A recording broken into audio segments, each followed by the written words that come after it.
जय श्री राम सभी भक्तों को। जय माता की। फिर एक नई वीडियो के साथ हाजिर हो गए हैं और आज की जो हमारी वीडियो है इसमें आप बताइए, किसी भगत का ये सवाल था और उनका पूछना था कि भाई ऐसा बताइए कि जब से हमने घर में हनुमान जी की पूजा शुरू की है या हनुमान जी का हमने नाम लेना शुरू कर दिया है, तब से दिक्कतें बहुत ज़्यादा बढ़ गई हैं।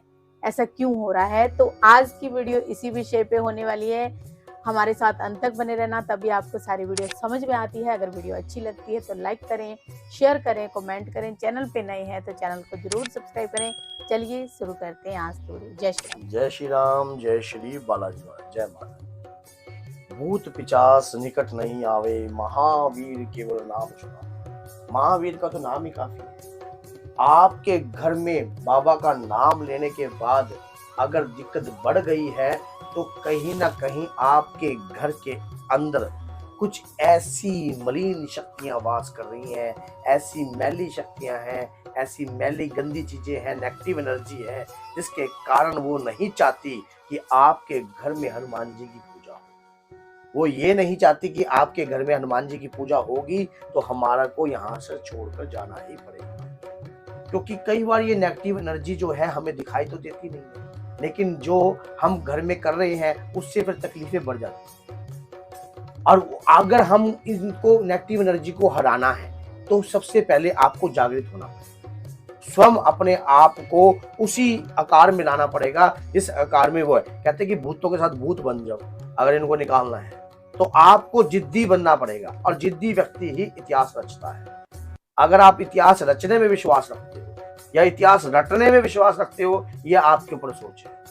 अगर आपको इतिहास रचना है तो आपने, बल्कि जो अगर आपके घर में दिक्कत हुई है तो उस पूजा को आपने बंद नहीं करना, बल्कि दुगनी पूजा बढ़ानी।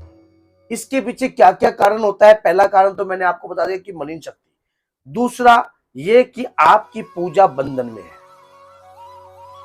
किसी तांत्रिक ने कुछ ऐसा कार्य विधिया करके या शमशान की चिता से कार्य विधि करके तो कुछ भी ऐसा कार्यक्रम करके आपकी पूजा को बंधित किया गया है। आपकी पूजा को बंधित किया गया है ताकि आप अपने घर के अंदर कोई भी मांगलिक कार्य ना कर पाओ।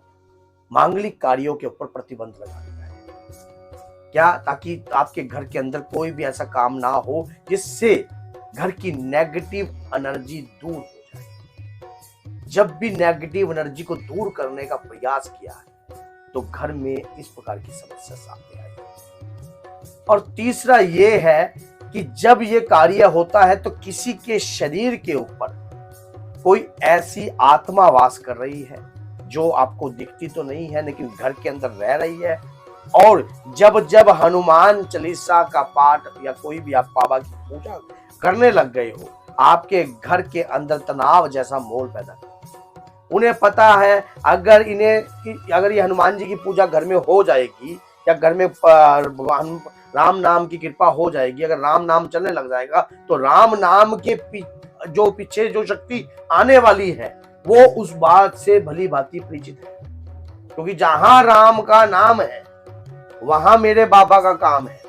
अगर गलती से भी आपके घर में राम जी का नाम लेने स्टार्ट हो गया, सुबह शाम लेने उनके नाम की माला जाप करनी स्टार्ट हो गई, हनुमान जी का नाम लेने चल गए, तो ये शक्ति एक दूसरे से वो नहीं है, अलग नहीं है, एक दूसरे के साथ ही है। तो आपके घर में इनका आगमन आएगा ही आएगा। कहते हैं कि जो जिस स्वरूप की आराधना करता है उस रूप की स्वरूप की कृपा तो उसके घर में आती है और वैसा ही ओरा शक्ति तैयार हो जाती है। उसी प्रकार की तरंगे उत्पन्न होने हो जाती है। क्या आपने कभी इन तरंगों को देखा? क्या आपको पता है कि तरंगे कैसी होती है? क्या आपको पता है कि और आपके घर में हनुमान जी की पूजा हो रही है तो वो जो आत्मा है वो तकलीफ में हो रही है, ना कि आप तकलीफ में हो रही है। क्योंकि हनुमान जी की पूजा करने से तरंगे एक्टिवेट हो जाती है। राम जी का वरदान है हनुमान जी को कि पुत्र तू कलयुग में प्रधान रूप का पूजनीय देवता है। कलयुग में तेरे नाम मात्र से संकट थर थर थर थर थर थर कांपेंगे। और लेकिन वो ही व्यक्ति तुझे जगा सकता है जो सच्चे मन से भक्ति को जाएगा। हर कोई व्यक्ति तुझे जगा भी नहीं सकता। तेरे नाम से दुनिया अपना डंका बजाने की सोचेगी, लेकिन सच्चे मन से जो तुझे जगाएगा वही तुझे पाएगा। अब हनुमान जी की रहेगी पूजा घर के अंदर हो रही है तो नेगेटिव एनर्जियों का वास है घर के अंदर। हनुमान जी की पूजा से दुख नहीं हो रहा है, नेगेटिव एनर्जियों को दुख हो रहा है हनुमान जी की पूजा। तब घर में नकारात्मक ऊर्जा घर में प्रवेश हो रही है, वो हैवी है घर के हर एक सदस्य में। एक व्यक्ति मेरे साथ बालाजी चला गया, उसके घर में ऐसा उत्पात मचा हुआ कि बालाजी के नाम पे उसने पहले ही कंडीशन धर दी। कंडीशन कैसी धर दी? भाई लहसुन प्याज को नहीं छोड़ा, भाई घर में बाहर का सौदा को नहीं आना, बंद करेंगे, घर के हमारे घर में कोई नियम को नहीं चालू करने देंगे। फिर बालाजी करने के जाओ क्या करने जा रहे हो बालाजी आप?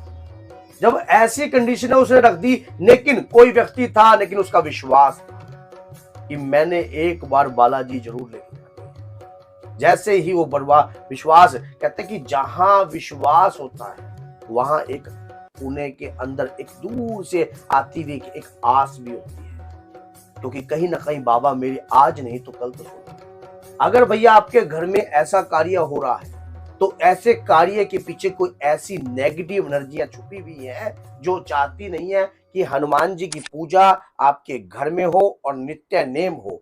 और अगर आपने उस नेगेटिव एनर्जी को नहीं हटाया तो आपके घर के अंदर वो अपना पूर्ण रूप से कब्जा कर लेगी। शुरुआती तौर पर कौन सा कार्य आसान होता है? कोई भी कार्य आसान नहीं होता। आप किसी भी कार्य को करने का अभ्यास धीरे धीरे आता है, एकदम नहीं आता। अगर आप अभी हार मान जाओगे आगे कैसे करोगे? अगर मकान बनने से पहले नींव को सॉलिड नहीं बनाओगे तो ऊपर इमारत कैसे प्रकार से मजबूत हो सकती है? इसलिए आपकी नींव मजबूत होनी चाहिए। आपको बल्कि दूनी घर के अंदर पूजा कर देनी चाहिए। दूना आपको घर के अंदर पूजा करो, जितनी पूजा हो सके करो। हो सके तो अगर आपको लगता है कि बंधन है, कुछ है, तो बालाजी का आसरा ग्रहण कीजिए, हनुमान जी का आसरा ग्रहण कीजिए, सही गुरु के सानिध्य में होकर ग्रहण कीजिए। देखिए फिर आपको किस प्रकार से रास्ता नहीं प्राप्त होगा, आपको किस प्रकार से निपटारा नहीं मिलता। तो बोलिए जय सीताराम, जय श्री बालाजी महाराज। बाबा को कसूर मत करना कि बाबा की पूजा से कभी आपके घर में किसी प्रकार की दिक्कत उत्पन्न हुई।